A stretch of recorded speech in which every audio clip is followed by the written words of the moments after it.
Selamat pagi teman-teman, selamat datang kembali di One Problem and One Solution. Nama saya Amira Arja dan pada pagi hari ini saya ingin membahas topik tentang mengapa Anda harus menjadi orang kaya. Sebelum saya masuk ke dalam topik ini, silakan subscribe, share, and like channel YouTube saya dan bagikan pada teman-teman yang mungkin bermanfaat.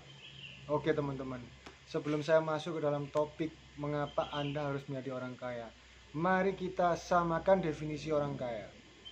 Mungkin bagi teman-teman sekalian berpikir bahwa orang kaya itu adalah orang yang mempunyai mobil yang mewah, mempunyai rumah yang mewah, mempunyai banyak sekali uang di dalam saldo Anda. Itu adalah hasil teman-teman. Saya ulangi lagi, itu bukanlah definisi orang kaya, tetapi itu adalah hasil dari pikiran Anda yang kaya, hasil dari pikiran seseorang yang kaya. Nah, mari kita bedakan antara orang kaya dan orang yang mempunyai pikiran yang kaya. Ya. Orang kaya bisa saja karena keluarganya adalah orang yang kaya. Orang kaya yang maksud saya orang kaya yang Anda saat ini pikirkan selama ini, yang mempunyai uang yang banyak, mempunyai mobil yang mewah dan segala macam, bisa saja dia mendapatkan sebuah keberuntungan, privilege, karena dia dilahirkan dari orang yang kaya, dia dimodali banyak hal, dan dia secara tidak berusaha setengah mati atau tidak berusaha berkeras, mereka mendapatkan hal-hal seperti ini. Nah teman-teman, itu tidak akan berlangsung lama. Anda tahu ceritanya tentang kalau Anda sering lihat di YouTube, banyak sekali orang yang menang lotre, menang di Vegas, menang lotre lah, dapat ratusan juta dolar atau million dollars dalam 1 tahun 2 tahun, uangnya habis. Nah teman-teman, mengapa hal itu bisa terjadi? Mungkin pada banyak sekali orang-orang yang berpikiran di luar sana berpikir bahwa kalau aku dapat uang segitu banyak nggak mungkin habis. Well, you know what? Ketika Anda mempunyai uang seperti itu, mempunyai uang sebanyak itu, ketika Anda tidak didasari atau tidak dilengkapi dengan pikiran-pikiran yang kaya, pikiran-pikiran yang pengetahuan-pengetahuan yang cukup untuk memprotek uang itu dan mengembangkan uang itu, maka tentunya Anda akan habis teman-teman. Uang itu akan lenyap dalam waktu 1 tahun, 2 tahun, dan 3 tahun. Karena apa teman-teman? Karena Anda tidak mempunyai knowledge bagaimana untuk mengembangkan dan memprotek uang itu. Nah, salah satu contohnya adalah ketika begini teman-teman. Misalkan saat ini Anda di situasi di mana Anda tidak mempunyai uang, tapi Anda mempunyai koneksi yang banyak, mempunyai pengalaman dan skill yang banyak. Anda kerja keras, giat bekerja dan berusaha dengan baik. Maka walaupun saat ini Anda tidak mempunyai uang, saya yakin dan percaya bahwa dalam beberapa tahun Anda akan menemukan cara untuk mendapatkan uang itu. Anda akan menemukan solusi dari sebuah problem di dalam hidup Anda untuk mendapatkan uang itu. Nah, intinya adalah kaya itu yang ingin saya perjelas di sini ya teman-teman. Kaya itu berasal dari pikiran, dari mindset, dari pengetahuan, bukan dari uang saldo Anda ataupun apa yang Anda miliki. Contoh paling gampang teman-teman, jika saat ini Anda mungkin sedang bekerja di suatu perusahaan, lalu Anda dipecat, Anda tidak mempunyai pekerjaan. Apakah Anda yakin dalam 1 bulan Anda akan mampu untuk mendapatkan satu pekerjaan baru lagi? Jika iya, itu berarti Anda mempunyai skill, Anda mempunyai knowledge, di mana market ini menginginkan Anda.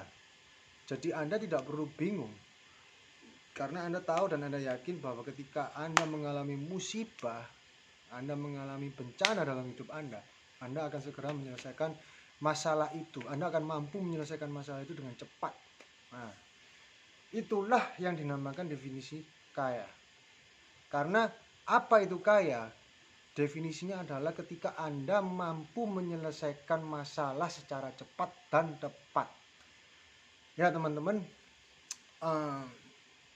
yang namanya orang dalam berbisnis ataupun dalam hidup, tidak ada tidak ada yang selalu naik terus dan berhasil terus.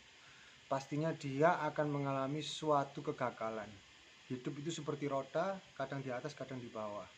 Nah, bedanya orang kaya dan orang yang tidak kaya adalah ketika Anda berada di dalam roda yang di bawah, orang kaya akan cepat sekali untuk membalikan rodanya kembali ke atas. Dia akan cepat sekali, lebih cepat daripada banyak orang, daripada average people.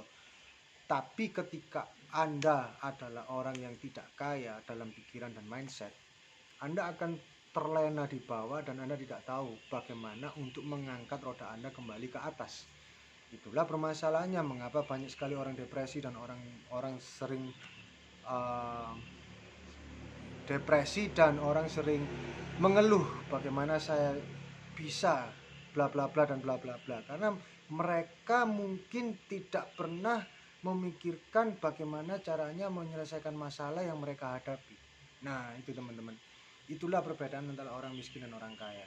Karena ketika jika Anda melihat ceritanya Steve Jobs ataupun ceritanya Elon Musk, salah satu orang terkaya yang pernah hidup di bumi ini, teman-teman. Elon Musk hampir bangkrut dan dia mempunyai 2 perusahaan yang harus dia pertahankan, dan uang perusahaannya hanya cukup untuk 3 bulan. Tapi dia fight for it dan akhirnya menjadi Elon Musk yang seperti sekarang. Steve Jobs dipecat dari Apple. Dia depresi. Lalu dia mendirikan suatu perusahaan baru yang bernama Next. Dan pada akhirnya selama beberapa tahun dia berhasil. Dia juga mempunyai perusahaan yang bernama Pixar dan dia akhirnya diterima kembali oleh Apple. Nah, teman-teman, itu adalah suatu kisah di mana ketika orang tetap berjuang dan orang mempunyai pikiran yang kaya, mereka akan kembali bangkit. Mereka akan tidak berlama-lama di bawah, teman-teman. Ya, itulah mengapa bahwa Anda harus menjadi orang yang kaya, teman-teman. Karena dengan menjadi orang yang kaya, yang saya maksud bukan rekening saldo Anda atau apa yang Anda miliki. Ketika Anda menjadi orang kaya, Anda akan tahu bagaimana menyelesaikan permasalahan dalam diri Anda. Intinya adalah gini, teman-teman. Intinya jika Anda ingin mempunyai banyak hal dalam hidup Anda, yang kita namakan kaya itu tidak hanya sebuah materi tapi non materi. Ketika Anda ingin mempunyai banyak hal dalam hidup Anda bisa mempunyai banyak skill dalam hidup Anda tahu caranya berkomunikasi dengan orang, Anda tahu bagaimana caranya menjual barang apapun, Anda tahu caranya bernegosiasi, dan Anda ingin menjadi orang yang seperti itu. Intinya adalah Anda harus bisa menyelesaikan masalah yang ada di dalam dunia ini sebanyak mungkin dengan cara yang tepat. Ketika Anda tahu kunci rahasia bagaimana diri Anda bisa menyelesaikan masalah-masalah itu, dan semakin banyak masalah-masalah di dunia ini yang bisa Anda solve, dengan sendirinya hasilnya, resultnya adalah Anda akan menjadi orang yang kaya. Terima kasih teman-teman, dan semoga video kali ini bermanfaat bagi kalian semua. Jangan lupa silakan subscribe and share channel YouTube kami. Bagikan pada teman-teman yang mungkin bermanfaat. Mari kita menjadi orang yang kaya. Kaya tidak hanya materi, namun kaya pikiran dan kaya perbuatan. Terima kasih.